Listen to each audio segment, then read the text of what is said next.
right, so for whatever reason, the clock's not working tonight, but we got 5 minutes until we go live with this episode of the Motorcycle Cannonball Chronicles. Good to see you guys all here on Wednesday night. Hump Day, Hump Day. Gonna be a great show. This is the Christmas special. Get out your hats and your little reindeer hoodie, headies, deal. Get ready for Christmas with the Cannonball Chronicles. Going live in just a couple minutes. Make sure you put up your rider number, where you guys are listening from, so we can give you a little shout out. And don't forget to hit the like and share button. Help us spread this thing around. Already got a bunch of guys in. Russ Journey, Kearney, Nebraska, Mike Brusso, Chris Summer Simmons in the house, number 89. Good to see all you guys here. Nancy Weems, always first in. Good to see you. Steve Henderson, reaching out. Merry Christmas to everyone. Merry Christmas to all you guys, too. Happy birthday to Lemmy Killmeister. Is that for real? Man, I should have worn my Motorhead shirt tonight. Just a couple minutes, we're going live. Stick around. Motorcycle Cannonball Chronicles.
He's my God, that's right.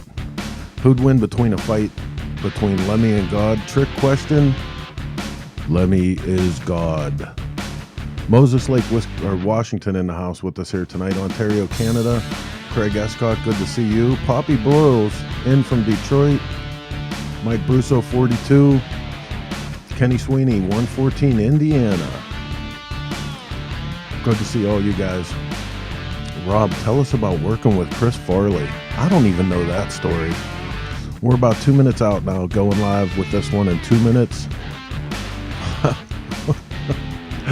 5 minutes until the bullshit flows. You got that right. It's Motorcycle Cannonball Chronicles here on Hump Day. Don't go anywhere. We're just about a minute and a half out.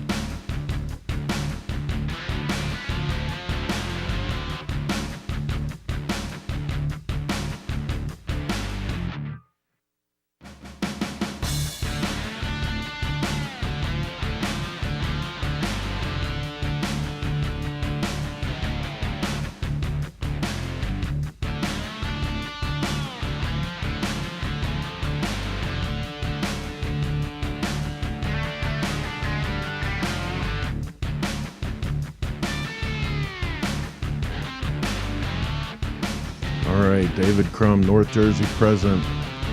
Dale Norbeck, going for Lemmy. Only rock and metal gods for me, right? And Santa. Richard Campbell, Atlanta, Georgia. Good to see you here. All right, I guess we waited long enough. We're going to go ahead and fire this one up, get it out of the garage and up on the road. It's time to go live with another episode of Motorcycle Cannonball Chronicles. Here we go.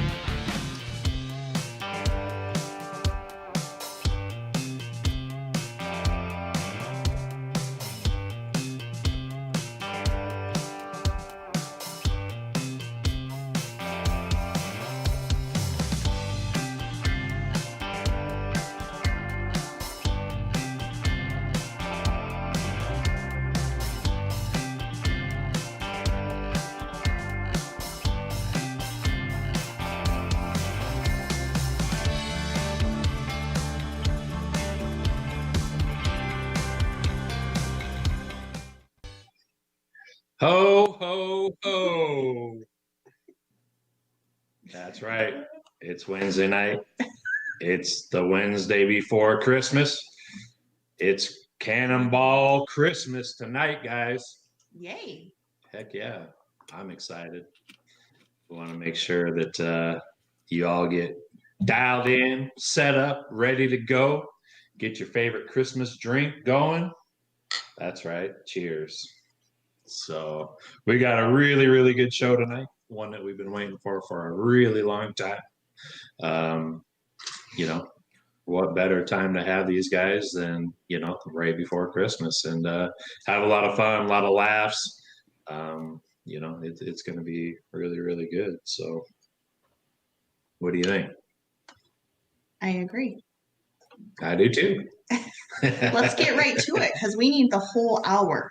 We do. We probably need more than an hour tonight. It's going to be pretty crazy, I bet. Pretty crazy. So let's bring in our co-host, the man that looks like Santa himself, Mr. Rob Nussbaum. What's up, buddy? Hey guys, how you doing? What's going on? Oh man, I'm so excited about tonight's show.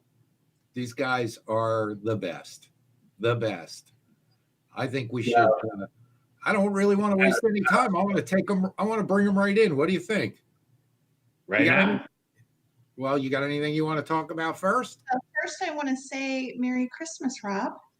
Merry Christmas, Leanne. Thank you very much. Merry Christmas to all our viewers out there, too. Thank you for watching. Thanks for tuning in. We really appreciate it. Couldn't do it without you. So this is great. It's been a fun couple of months since we started doing this. It's been interesting. It's been a growing and learning experience for sure. And it's been a lot of fun, especially with you guys. I don't get to see you, so it's nice to be able to see you this way at least. Absolutely. And see all our friends on Wednesday nights. Yep. And usually, I'm not co-hosting, so I really appreciate you guys keeping him busy on Wednesday. Hey, before we get started, though, we want to make sure you guys mash that share button tonight. Make sure anybody that hasn't heard about the show going on tonight, that they get a chance to see and everything that's going on. Make sure that you're commenting along with us, asking questions, bringing up some dirty gossip, whatever you guys got. We want to hear it. We want to see it. Bring it to us. Let's call it right out. For everybody who's watching and who knows the Carsons, we want you to ask them some questions. And it's no secret that that's who our guests are tonight. And I want to also mention that you guys have your website up now, right? With all the Cannonball stuff. So maybe we just get a quick link to that and get right into it. What do you say? Let's bring these guys in. Bring in our riders. Let's do it.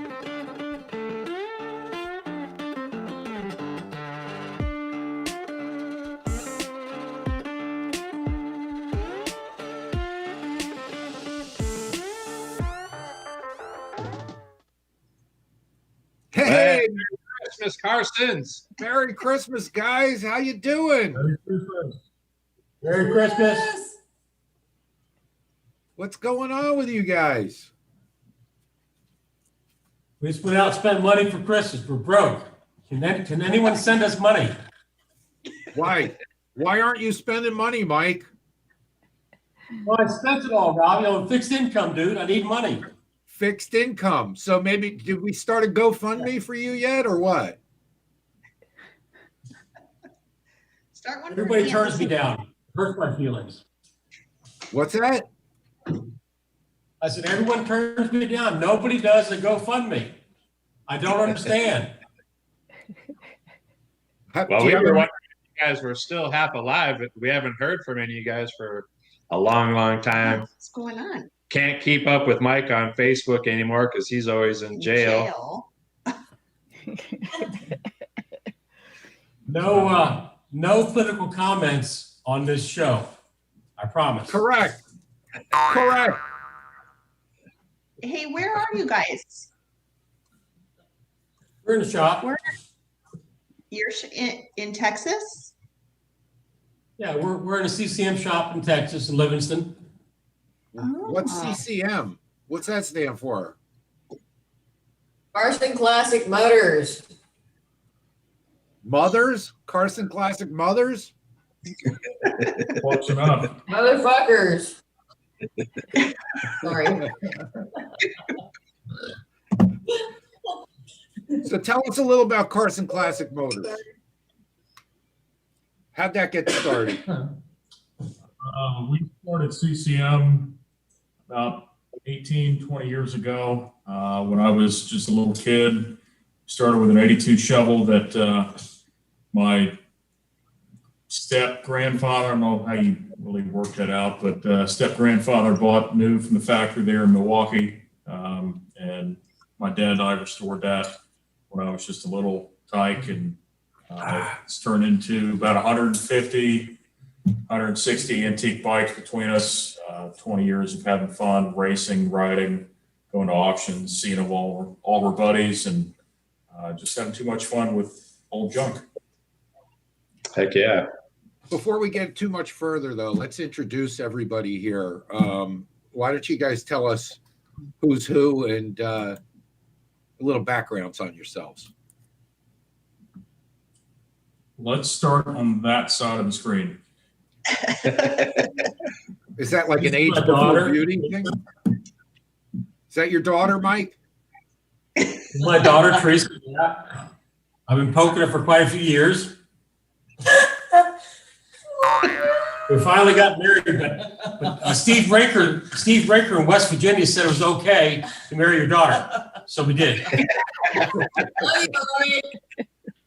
Brinker would know. Raker would know. I started working on antique bikes. They weren't antique when I started, to be honest with you. I started racing when I was 13.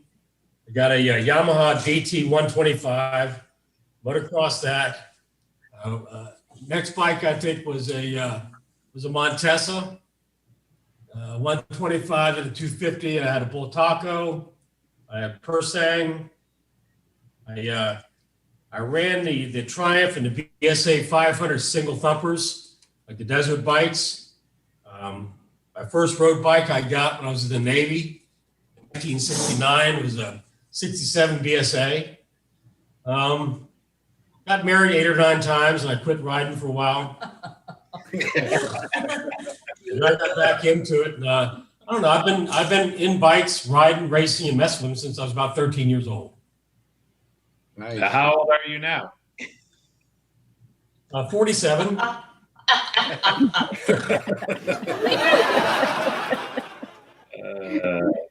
You looking good? Turned 71. Thank you. I Teresa, appreciate that.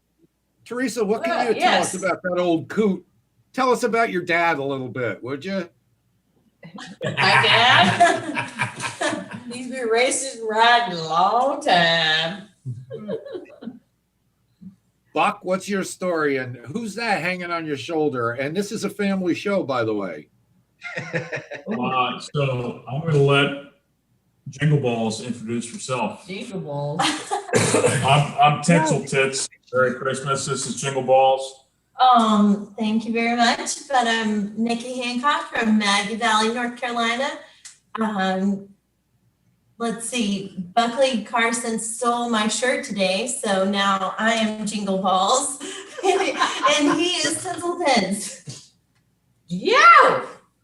And I'm all for her. You're all for her. Nikki is a new addition to CCM.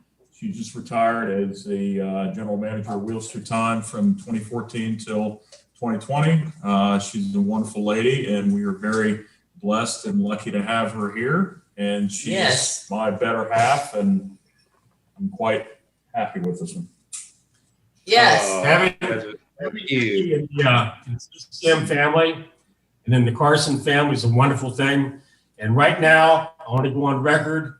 Everybody listening and watching around the world is invited to the wedding, which will be coming up very soon. I hope we get an invite, but No pressure. Geez, you guys. Oh, Is that an official announcement? I didn't.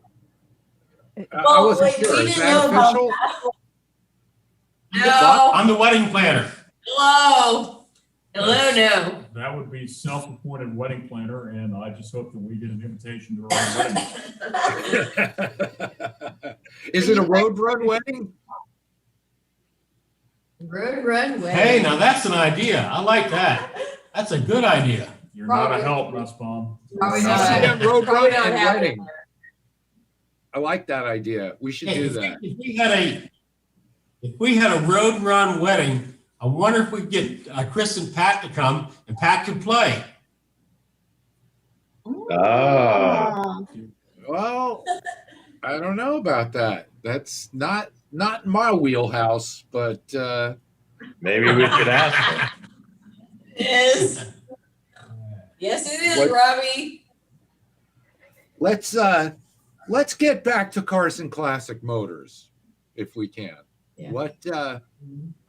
What else can you tell us about your adventures and your how you found out about the Cannonball and a little history of your participation?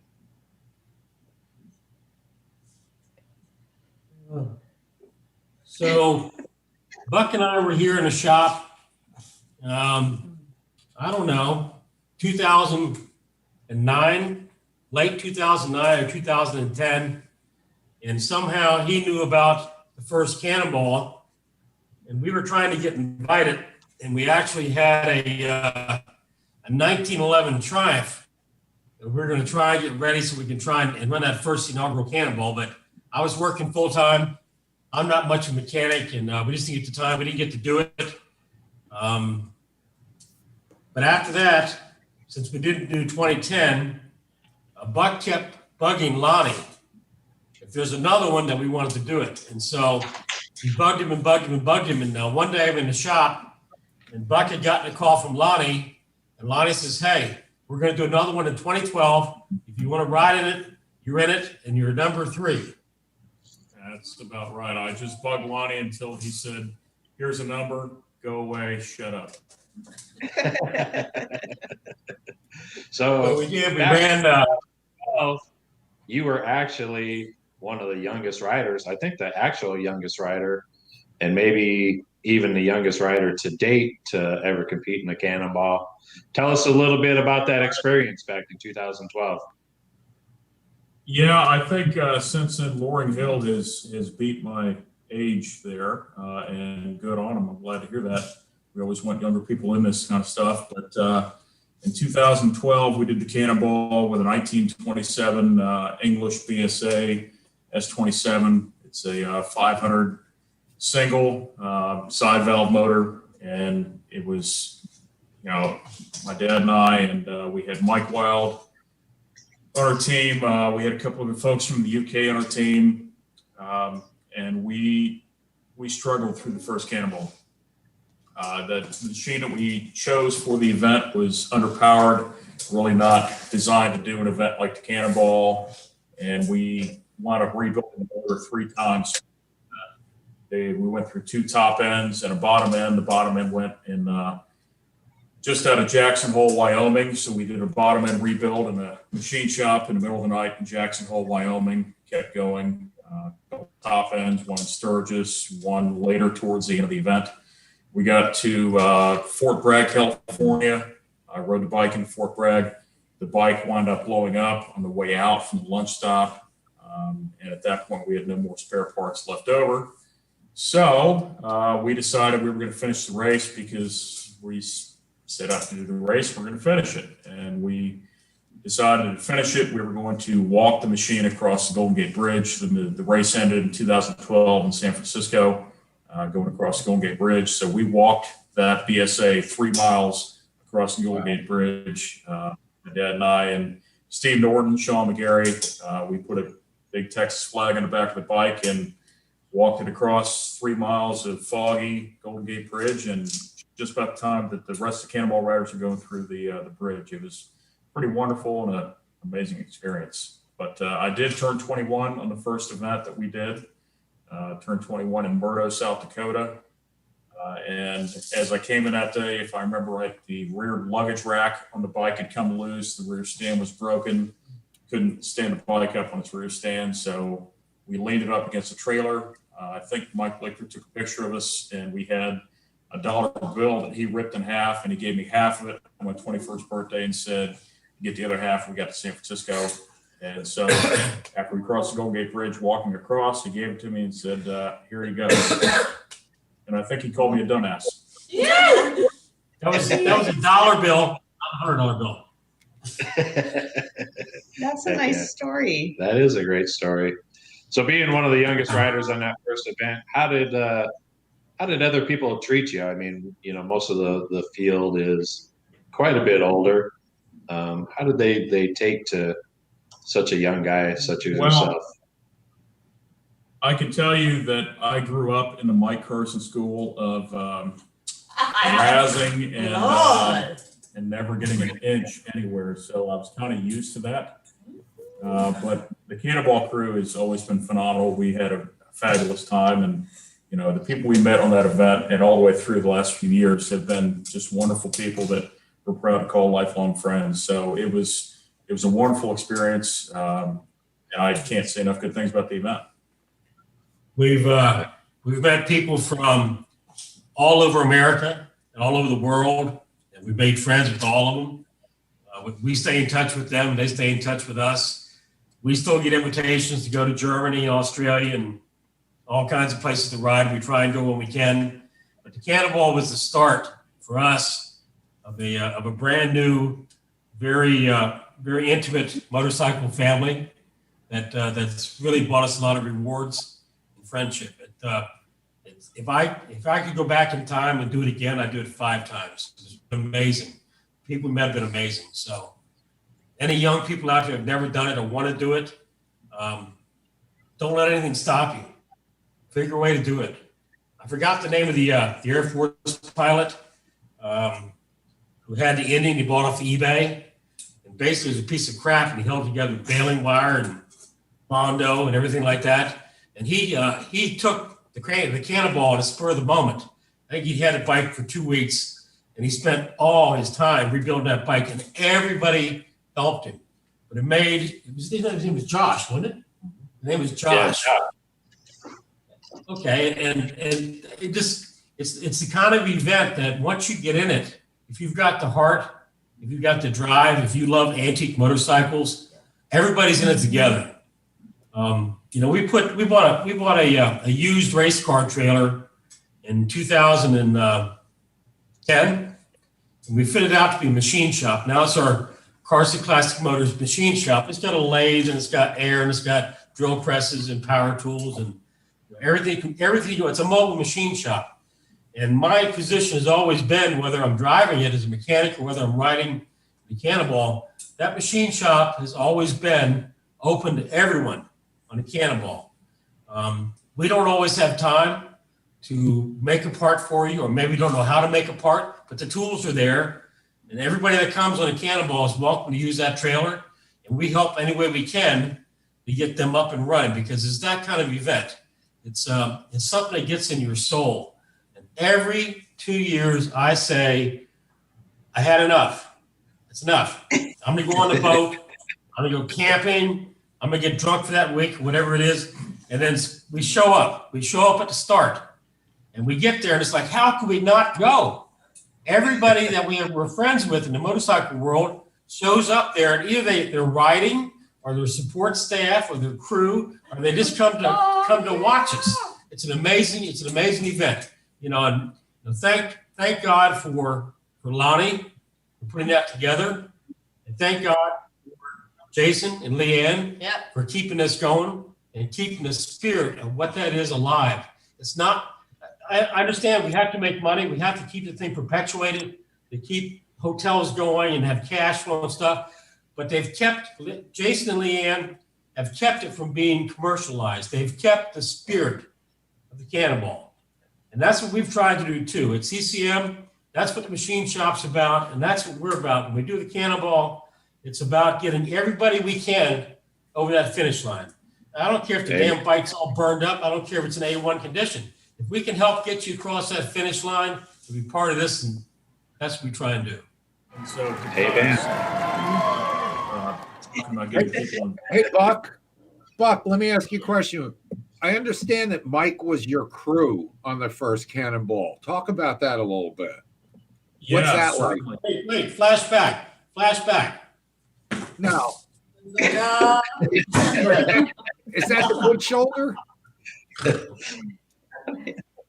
was the crew in 2012. Me and Stevie Norton were the crew in 2000, and Sean McGarry. Poor Buck.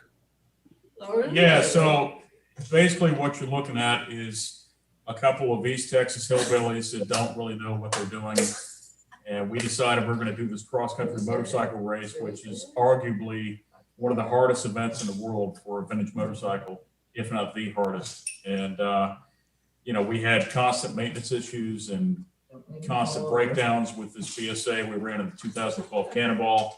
But between, him and Steve Norton, Sean McGarry, myself, and a giant handful of other folks, we were able to keep the bike going. So couldn't have done it without them. And, to kind of segue off talking about support crews. So Theresa came on board. She met us at the end of the 2012 Cannonball. We knew Theresa long before that, but in 2014, Theresa was one of our main support crew. She wasn't our crew chief, but she was just about there.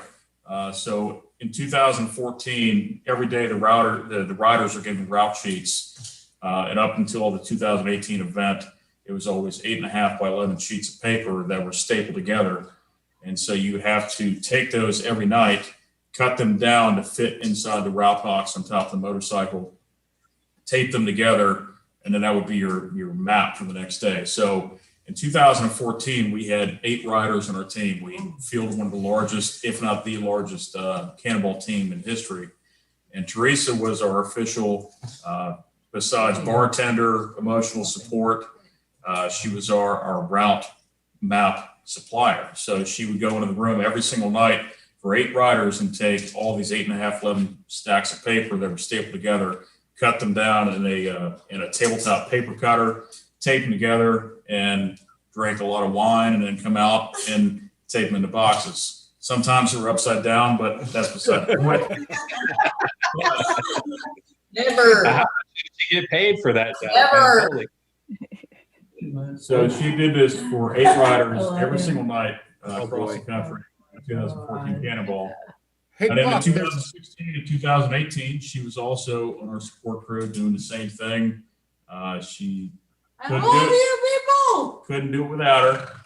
Oh my God. And so to kind of segue a little bit separate, in 2020, now 2021, Theresa will be riding in her first Cannonball. She's going to be riding with Mike on a 1928 sidecar. Hey, and Bob. we're very excited for it. Buck, there's somebody who says they're your Cannonball mom. What does that mean? Well, she's essentially the babysitter for a whole bunch of folks across the country.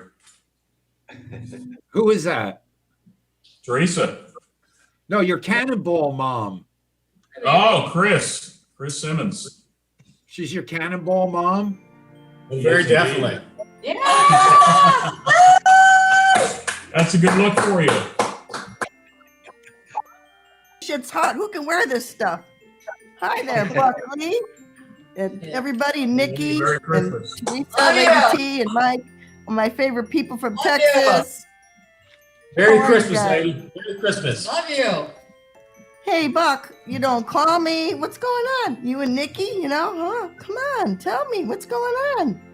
She just encompasses all my time these days. What can I say?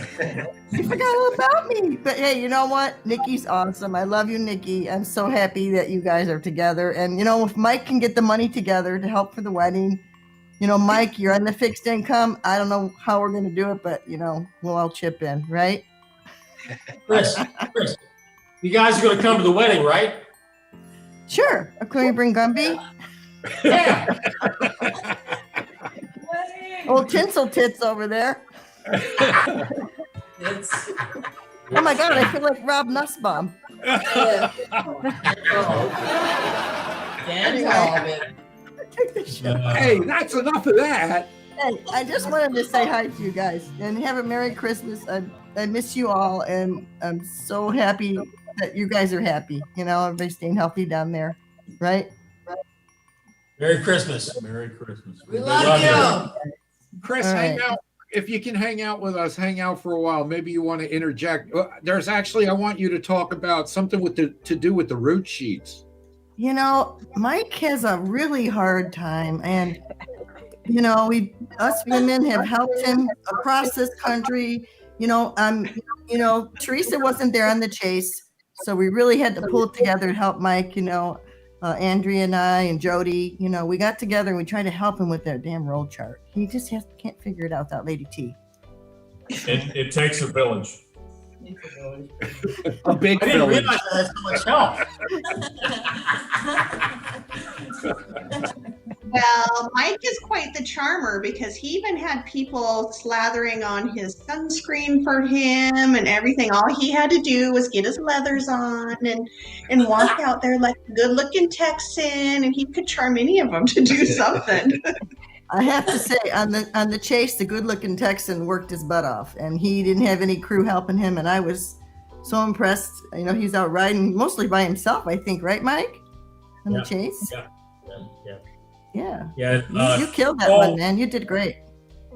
Cole Deister put 1930 VL together for me, and he made it so it only had 2 speeds, slow and effing fast. And so most I was by myself, but I couldn't help it. That was Cole's fault. Yeah. Well, you did great. And I love riding with you guys. You know, I mean, we disagree about a lot of things, but we agree about so many other things. We speak motorcycle, and you guys are definitely family.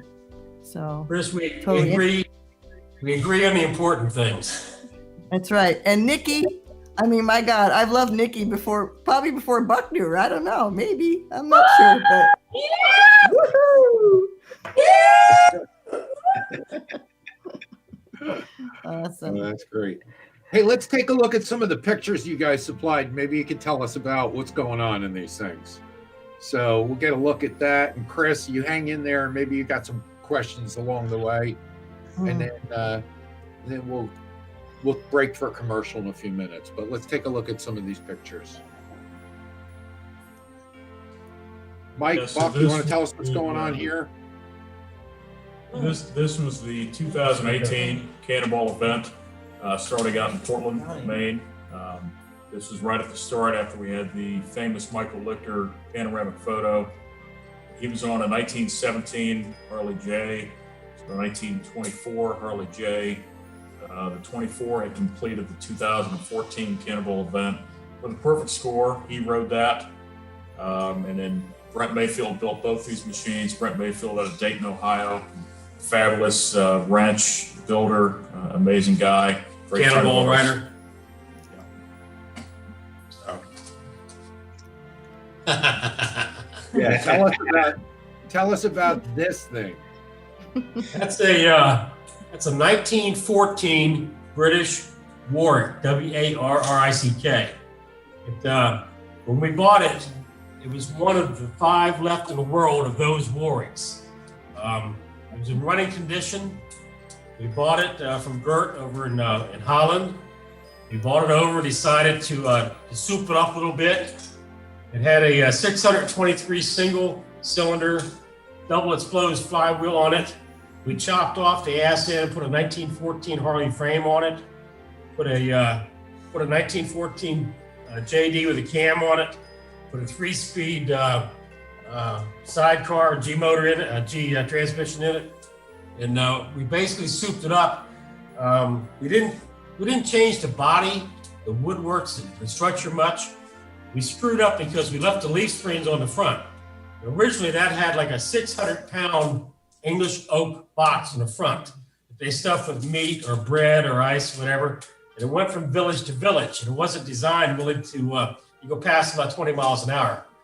Well, we chopped it up, and I think we had satellite record on it. Went to 71 miles an hour, and I damn near killed myself. We ran it a couple days in 2016. And Paulie OZ had to pull my ass in a few times because the batteries went dead on it. But it was a very unique machine. We still have it here in the shop. It still runs. It was built through a great team effort with Donnie Ellis Jr. and George Unruh and Shelby Withrow, and Mike Kozar, Buck, me, Teresa. It was just a crazy thing we did here in the shop. We do a lot of crazy shit here sometimes, but that was one of the craziest. That thing was insane. That was insane. You wouldn't believe how fast it is. That's you, What's Buck. this? So that bike is a 1928 Burley JD. It's actually the bike that's behind us on camera at the moment. It's an unrestored, essentially kind of barn find type bike that's been totally gone through mechanically. There it is. And this bike is, for the most part, ready to go on the Cannonball. Nikki and I are both going to ride this 2-up. We have a 2-up seat on it with a Buffalo seat cover, and we're going to ride this in the 2021 event from Sault Ste. Marie down South Padre Island.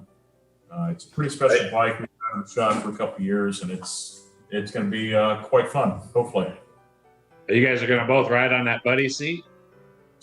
We are. So this bike is designed for single person, and we put a buddy seat on it from like a panhead, and hopefully it's going to work out well for us. Oh, That's Nikki, are you doing yoga? Are you stretching out? What's going on? No, I'm working out. We got this down pat. Okay. I told him this workout routine in order for me to be able to ride on the seat. So it's in progress. Thank goodness it was postponed.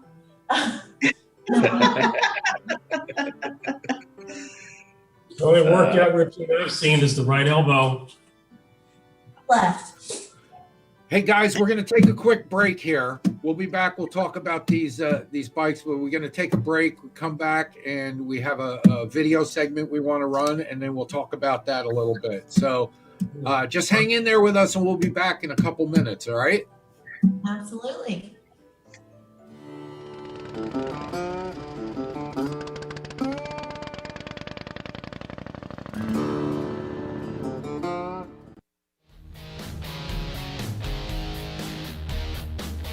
Hi, I'm Tom. I'm with Banks Brothers Motorcycles.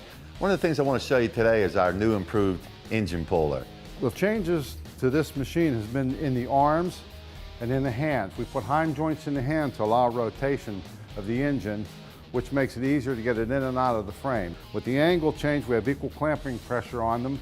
And over here we have what's called the posi lock, which allows this to be locked in place and the engine can't swing from side to side. And we're going to show you just how easy it is to pull the motor out of the bike right now. George is actually going to come in, make contact with the cylinders, tighten it down, he's going to pull it out of there. You lift it up, rotate it, and bring the assembly out of the frame. You see the motor starting to move, and it centers itself. This allows no side play once the motor's in place, and it keeps it safe. It can't fall out. Visit BanksBrothersMotorcycles.com to order your Banks lift.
Ho, ho, ho. We're back. Merry Christmas. Hey, if you don't know, we're like halfway through now of this week's Cannonball Chronicles, which is dubbed Christmas Cannonball Chronicles with the Carsons. And Carson. also this- Classic Carson Christmas. This is also the last episode of the year. Of the year. Best for last. And we might come back next year. That's the game plan. That's the plan. I haven't seen my contract yet. Oh. Are you in negotiations again? Oh, always. Oh, always. We got a good show tonight. Yeah. Let's bring in another segment. A picture's worth 1,000 words, and see what's happening on that.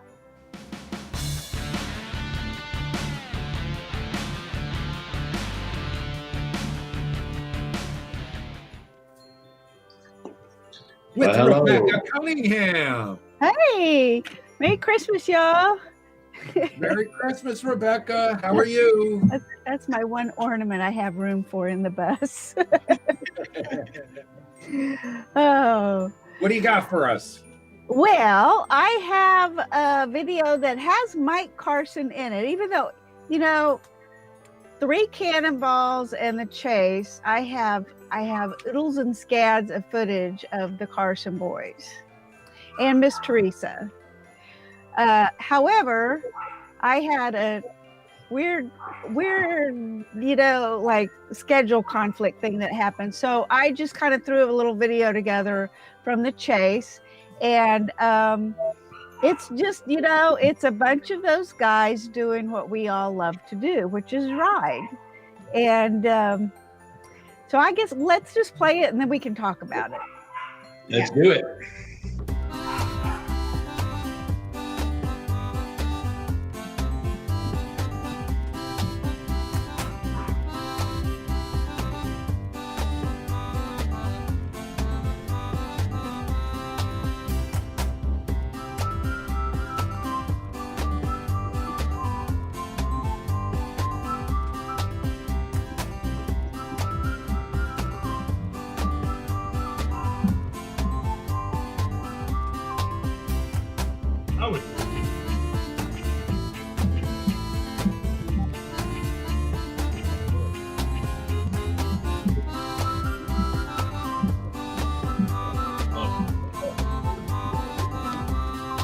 Who's that guy?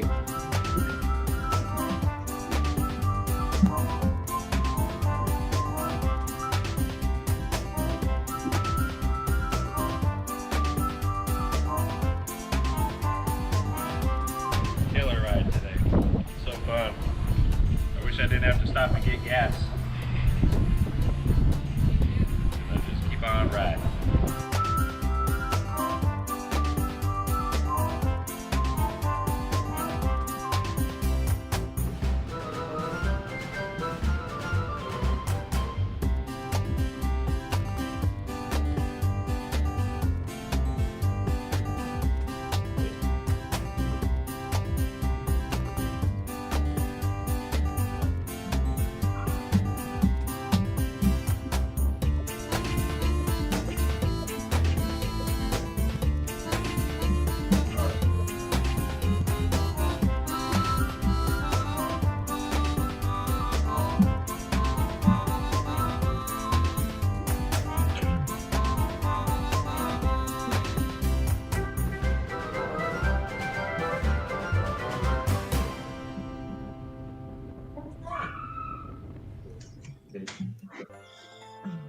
Dude, did you guys see that? I'm freaking famous now. You are. I made the video. You made the video. Yes, I finally gotten you to where you don't run from me when I show up with the camera. I'm so proud of you, Jason. Those first few years, I have like half a frame of you and then you're gone. So I'm very proud of you that you talk to me when I'm pointing the camera at you, and I'm just proud of you for that. You could get more famous. Oh, yeah. Yeah, so more famous is his goal for next year. More famous. That How video could made you get more happy. famous? That's right. That's How right. could you get more famous? We'll figure out something. Ride. Hey, Thinking about that ride. That day, too. I remember everything about that day. Mike and Buck gave us a video to look at, too. Let's take a look at that if we can. But there's a video, I think, of that crazy contraption that Mike built. Yeah, is Warwick. Yeah. So I don't know. I didn't give Chris enough time to rack it up, but if he's got a chance, he can roll it at any point. So, Mike. The 1914 Warwick started out as an English village delivery vehicle with a big box on the front, 450 pounds of English oak for the baker. It's one of 5 in the world, 3 in museums, 1's in a private collection, and we are building this. We're almost done. It's still steered by a tiller. Oh, that tiller. Oh my gosh.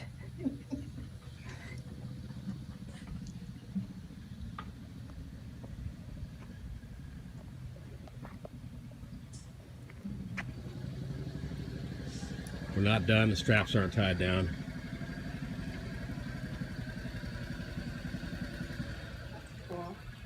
Yeah.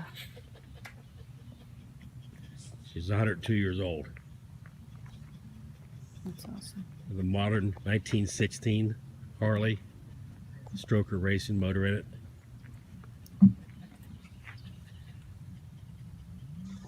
(1931) 3-speed VL transmission in it with reverse. Looks like it go 100 miles an hour. It looks like it, yeah. Wouldn't want to do 100 miles an hour on that. But not in a straight line. No. I remember following them from the finish line in 2016 to the hotel. Brake. Throttle. That was prior to the addition of the gauges into Sirius XM satellite radio. And that is not a lot. Mike, tell them about the steering on that thing, because that is just, the steering is just crazy. I know from following you from the finish line to the hotel at the end of the 2016 Cannonball, we were on a divided road. We had 3 lanes going one way to the hotel, and a bunch of us were back behind you because the steering on that thing would make you walk the lanes. Tell them about the steering. Well, it's a trike in the first place. So the steering is done from a yoke where you sit. Doesn't have a wheel, doesn't have handlebars. It's a yoke. So we left the original springs with the old English wood box on the front of it. We left those intact, so it was oversprung. So the front end was too light. So if you go down the road and you hit a bump too hard, the front end would come off the road. And if it came off the road a half an inch or an inch, the pressure on the yoke would make the front end turn because the wheels weren't in contact. So there's no resistance with the tires anymore. So if you're going down the road, you hit a bump, you're airborne, even if it's half inch, an inch, you came back down, you already turned the wheels. So instead of tracking straight, now you're doing 50 miles an hour into the oncoming traffic or into the ditch. So to say it was squirrely would be a little bit of an understatement. And I blame that all on, who should we blame it on? We blame it on Shelby. Yeah, let's blame it on Shelby. We blame that on you, big dog. Blame it on me, Mike. Blame it on me. I had nothing to do with it, but blame it on me. Therese and I tried to put him on the Krispy Kreme diet before he went in the Cannonball to put some weight up there, but he wasn't about it. Let's take a look at some more of the pictures you guys sent in. And you guys can tell us about this stuff because there's one in particular. Hey, look at that. That's the 28 JD from South Africa. We bought it, make them a couple years ago. Cole Deister put a new motor in it, and Brian Henke got it tuned up and ready for the Cannonball. Of course, the Cannonball got postponed, so we took that down to Arkansas. We ran it in Terry and Doug's musket ball. Then we went to Maggie Valley and ran it with Ben Brown and Nikki and Buck, and that was the machine. We'll probably use on the Cannonball next time. 28 JD sidecar. Here we go. Let's go back to that picture for a minute. I want to, before we move on, it's really a pretty unique machine, and most people don't realize that the sidecar is actually on the wrong side. Yeah, so for bikes that were exported out of the United States, such as to South Africa or England, where they drive on the opposite side of the road from us, the sidecar is actually placed on the opposite side. So this is one of those bikes. It's lived in South Africa. It's almost its entire life. It was a well-proven veteran machine over there that did a lot of old English bikes runs and American bike runs. So it's repatriated here to the United States within the last couple of years, but we're leaving the left-hand sidecar on it for nostalgia. Why not? Heck yeah. So has there been a learning curve with the sidecar on that side with oncoming traffic or hasn't turning? Really bothered. It hasn't bothered me at all, Jason, but it's kind of made Teresa's hair turn a little gray. She's added more to the left-hand sidecar. Yeah, it's a learning curve. It's not a big deal. Yeah, that's good. It's a cool machine. I got to see it while I was at Cole's place. And a lot of little trick stuff on the thing to make it real roadworthy for long distance adventures. Uh-oh, what's this? Buck will tell you about that. Talk about this, Mike. This is our Buck, I think. So this Okay, Buck. Yeah, I heard you cut him off. Yeah, this picture was actually taken by Kelly Maudlin on the 2018 Cannonball. And we had an accident, both of us did, in Indiana. I think it was stage 3. It was on September 12th, which was actually my birthday. Going down the road, we hit some road construction. The road crew had milled up one lane of the road. It was a 2-lane road, backcountry Indiana. And the road crew was actually directing us, trying to get us off of the paved road. It's one of those split divides where they had one side milled up and they were trying to direct traffic and keep traffic flowing. So they directed us down to the milled up side of the road. And about halfway down, they tried to direct us back up. So what had happened was Mike and I were riding and we were going down the road. He stayed up on the paved section because he doesn't obey anybody but himself. And I went down on the unpaved side that was milled up, and about halfway down, the road crew changed directions. There was no communication, I guess, between them, and tried to direct us back up. So I tried to go back up, to hop back up onto the paved section of road, which was about 3 inches higher with the transition from the milling. And I got the front wheel up on it, the back wheel caught. I went down and started doing 360s in the middle of the road. And he was coming up behind me on the 17 Harley J. We were both probably doing about 50 miles an hour. And he had a choice of either running over me, which now he thinks he probably should have, or going off in the ditch. Right. And so he chose to go off in the ditch. And what happened with that is he came off the bike at about 50 miles an hour. The bike was not damaged in any form or fashion, but he suffered a few injuries. And I'll let you tell him about the injuries. The damn ditch was 6 feet deep. So I landed on my shoulder. I broke my left shoulder.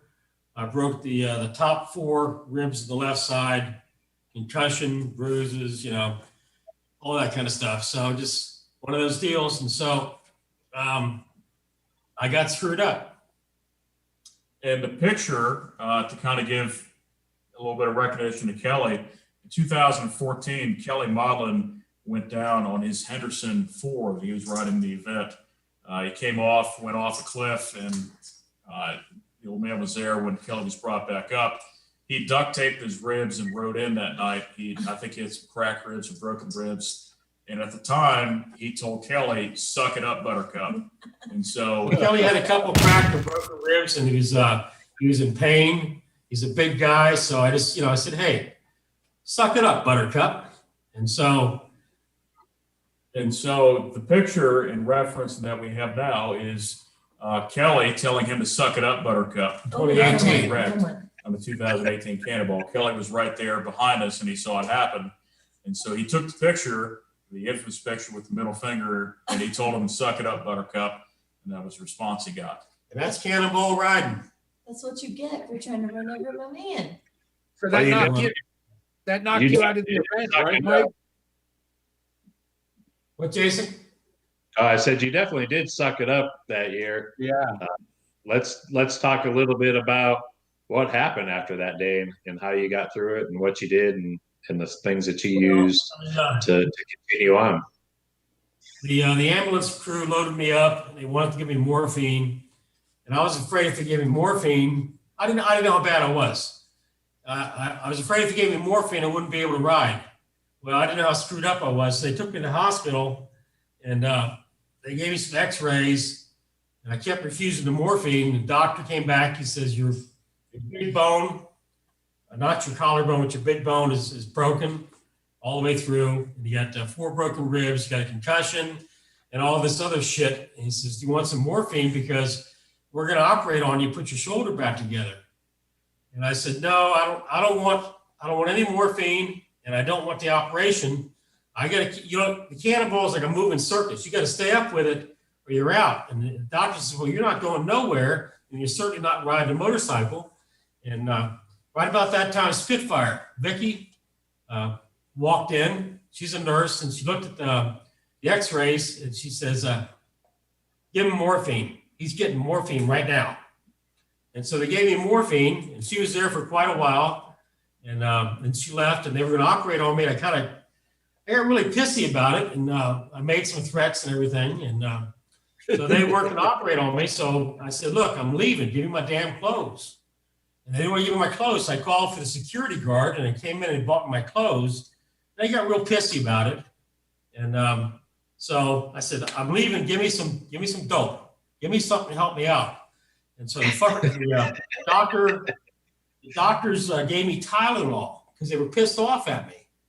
I said, no, I'm really hurt. And they said, well, if you're hurt, stay here, let us operate on you. And so I basically said, no, I'm out of here. So I went out in the waiting room, and they gave me Tylenol, a prescription for super Tylenol.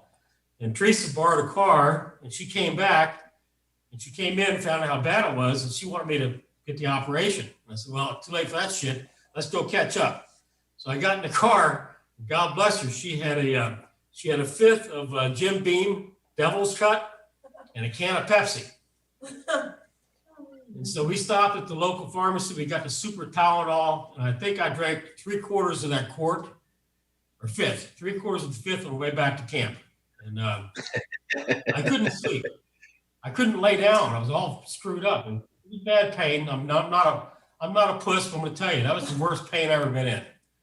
And I couldn't lay down. It was hard even to sit in a chair. You couldn't sneeze. You couldn't fart. You couldn't pee. You couldn't do nothing because the pain was like terrible. And so I kept trying to get in the chair every night, and I rode in the truck. And we got to Sturgis, and I think it was the 4th day, the rest day. And I said, look, I didn't come here to sit in the damn truck all the way. I'm not flying back to Houston, so I'm going to go down where the guys are, machine shop is. We're going to get the bike started. I'm trying to ride it. So I went down there, and Big Donnie Ellis was our crew chief. And I said, Donnie, fire that thing up. And I had my sling on and shit like that. He says, I'm not firing it up. He says, fuck you.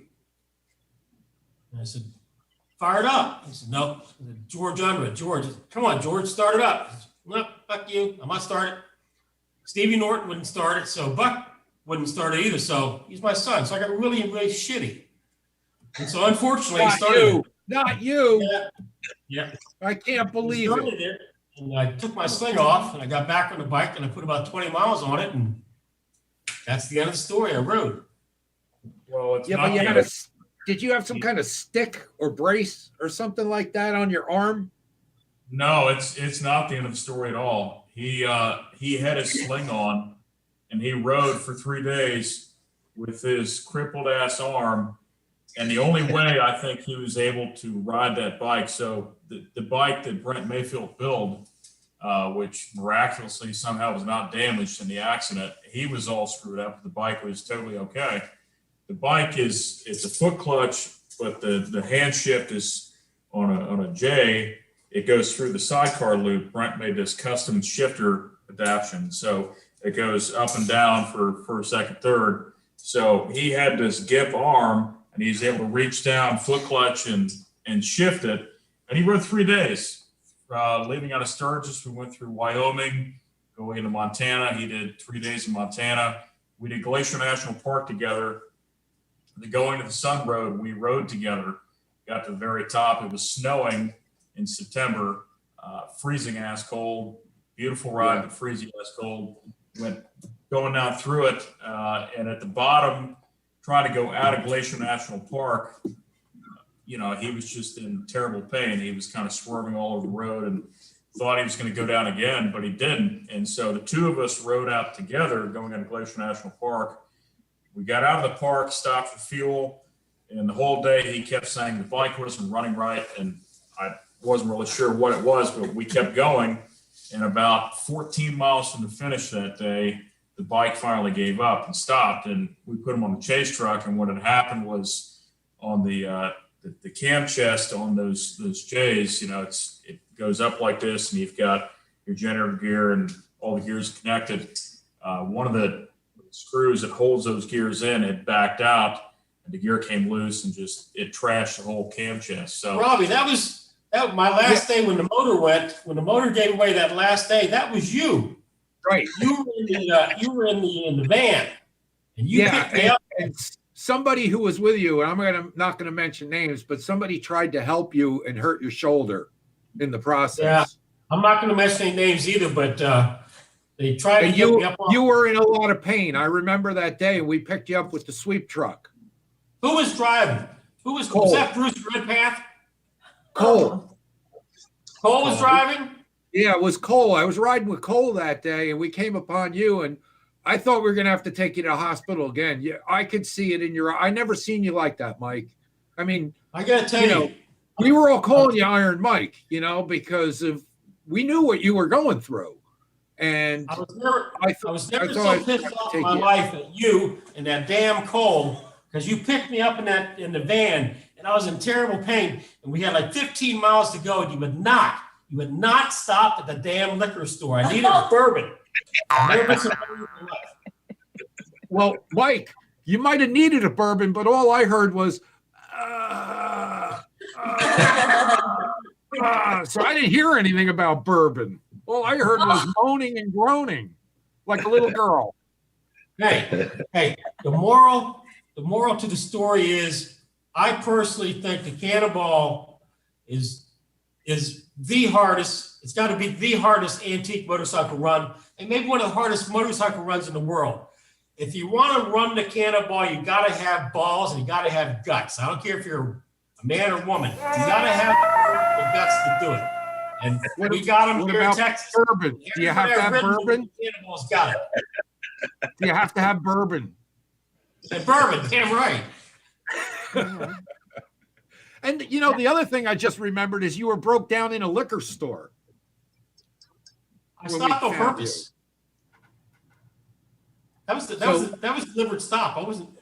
I stopped at the liquor store. Let's look at some more pictures. Yeah, I was going to say, I remember the duct tape on him. He had duct tape holding him together, too. That was pretty impressive. Gorilla tape. That was Gorilla tape. Nobody helped Gorilla you. tape. I'm sorry. Yes. Nobody helped you, Mike. You all helped me. Look at that. Buck, what's going on here? That was a 2014 event. We went from, where did we go? Daytona Beach to Tacoma, Washington. That's a 1936 Harley Davidson R model, 45 cubic inch. That was taken in Moab, Utah. It was a beautiful day of riding, go through the canyons, perfect weather. Couldn't ask for a better day. That bike is now currently on display in Cannonball exhibit at Dale's Wheels Through Time, where Nikki just left as general manager for many, many years. It's a beautiful place, and if you get the chance, be sure to check it out in Maggie Valley, North Carolina. Yeah, I'm anxious to see the display down there that they put together. And What's that looks to be what's Google. going on here with this picture? Google. You can look up all kinds of things on Google. I should tell you about this one. I'll tell you off air, though, one that you can Google. Oh, boy. But I think the picture that was up there was of our 2014 Cannonball. Oh, that's the Wheels Through Time website, Dale's Wheels Through Time. Yeah. And they have a brand new exhibit there. Obviously, COVID has kind of hampered their schedule this year, but the Cannonball exhibit through 2021 is going to be on display. And it features many prominent machines that were in the 2010, 12, 14, 16, 18 events. A lot of great machines there. And even without the Cannonball exhibit, it's a beautiful place. 30,000 or 36,000 square feet of space. All American made motorcycles, early 1900s up to 1980s, 1990s. Fabulous place. If you have never been, it's a mecca if you're into antique motorcycles and cars. Hell of a place. Heck yeah. Love that place. Sure wish Nikki was still there listing stuff on eBay, though. That's all right. She's found a better gig now. That's Yeah, our. she's gonna start selling off that Carson Classic collection. Hey, I'm so broke. You might start selling some stuff. You never know. Keep crying, Mike. That's our 2014 Carson Classic Motors team. 8 riders. We recognize a lot of faces there. We got Scott. We got John. Here's Brent Mayfield, David Lloyd, Greg McFarland, Steve Simpson, and then 2 assholes from East Texas in cowboy hats. That was a damn good team. And sure was skinny back then. Huh? Said you guys were sure skinny back then. Well, one of us still is. Figure out who it is. Oh, yes. That's also our Cannonball team, and I think it's probably the largest Cannonball team, except maybe for the 4 guys, Mark Hill and his team, that has been fielded. We had 8 riders going out of our machine shop trailer that we talked about earlier. Just an amazing team, and of course, we couldn't have done it without Theresa doing our route sheets every single day. The thing about the Mark Hill team on the chase was those guys were so slow. On the 4s, man, they're slow. Oh, yeah.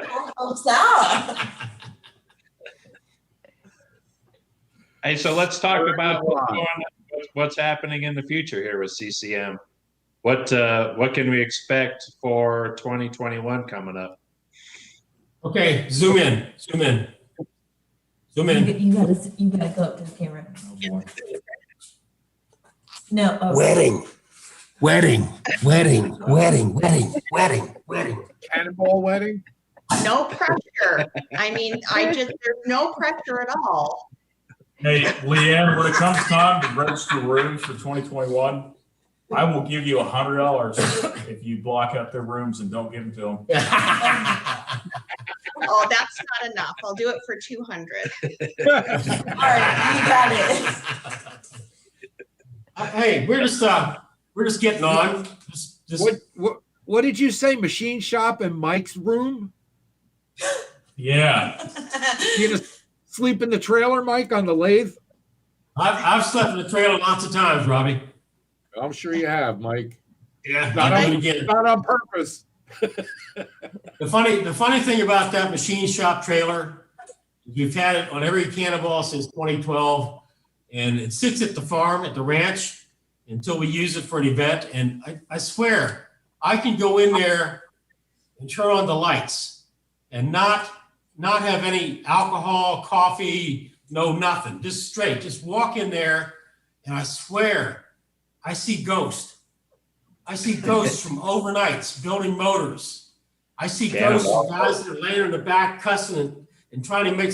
I see people. I see faces. It's like the whole Cannonball history for us is in that trailer.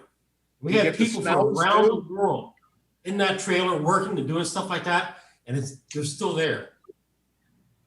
Do you get the smells too? Oh yeah, the smell is there. You smell the oil, the gas, the fluids. I mean, it's amazing. So I know we got Buck and we got Mike and CCM this year. Do we have any other riders that are teaming up with CCM this year? David Lloyd was going to team up with us. We planned on it, so we don't know what's going to happen. We'll see what happens to the Cannonball. We had AA from Springfield, Massachusetts Indian with Dennis Baldeck.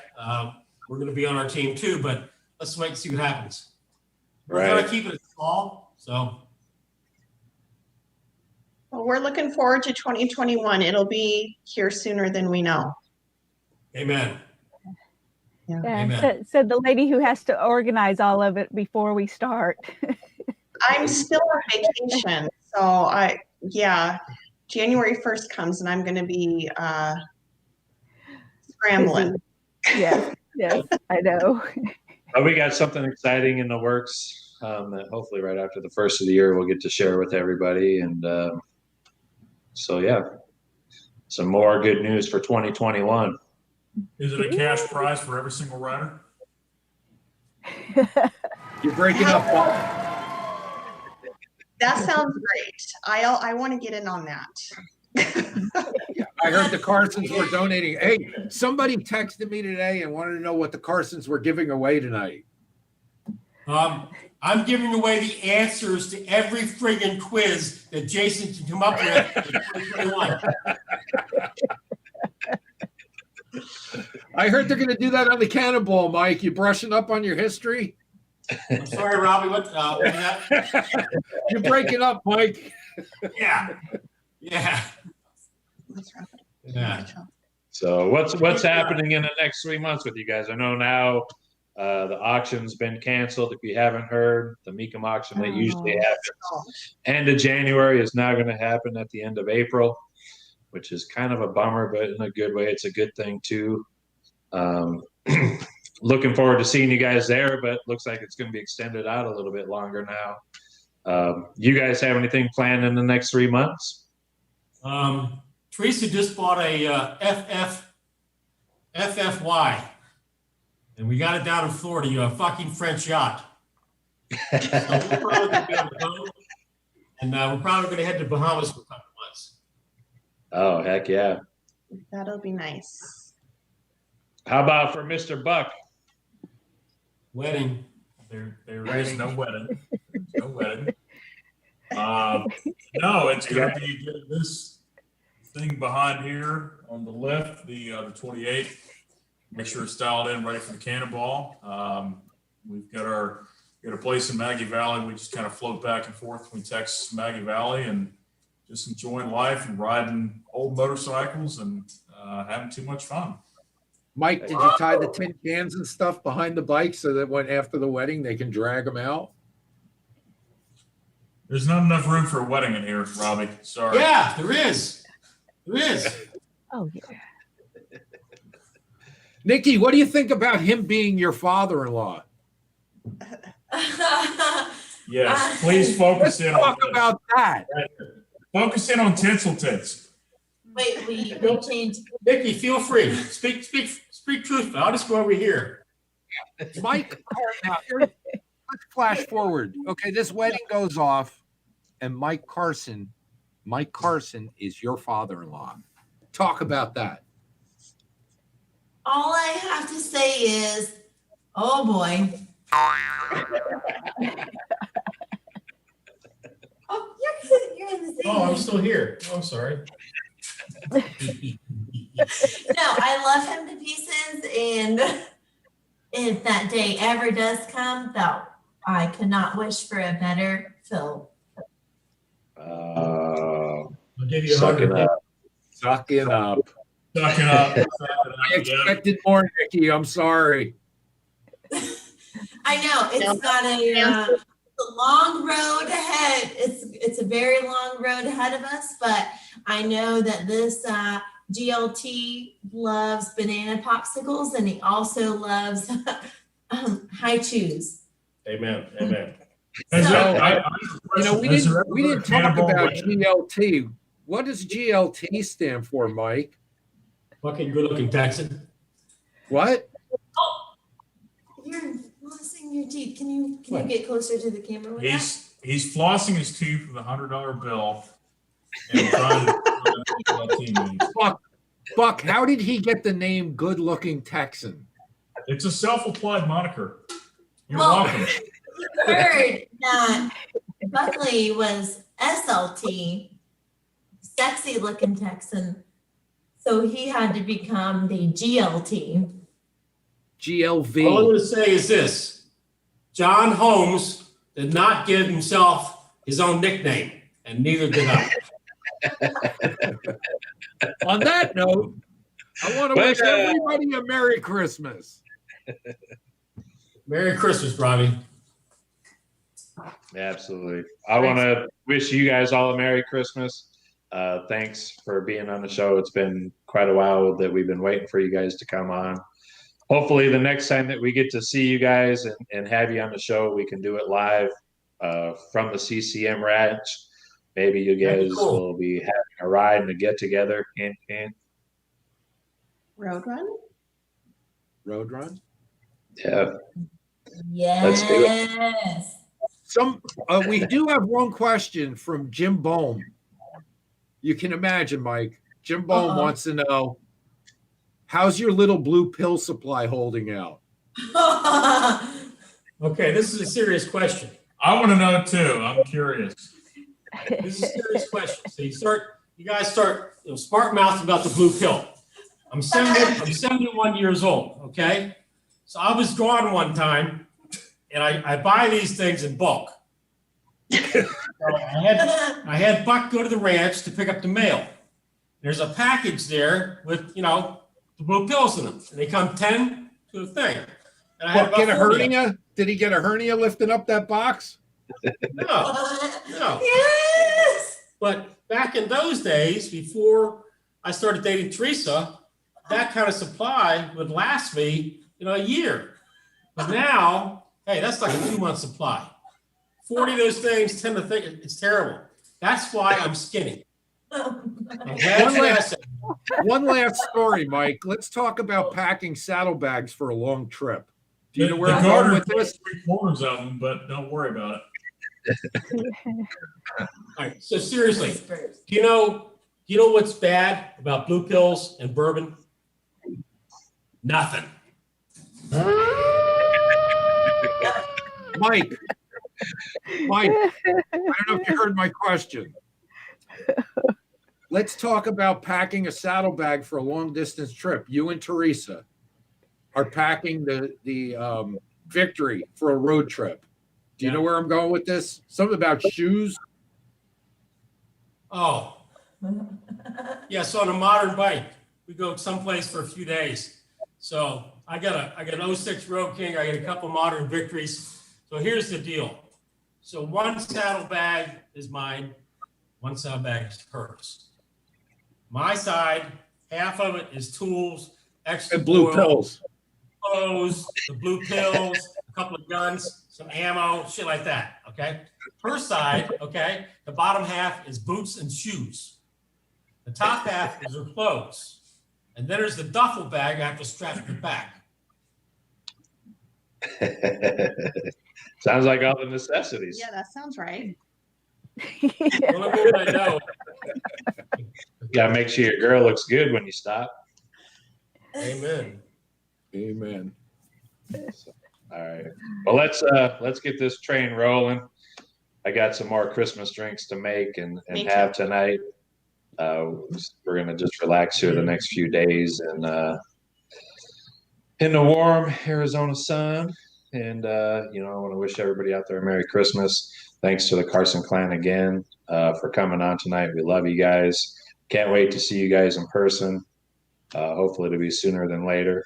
And hopefully you guys stay safe coming up here in 2021. All that kind of good stuff. Merry Christmas. God bless. Merry Christmas, everybody. Merry Christmas, guys. Thank you. Yes. Merry Stay safe. Christmas.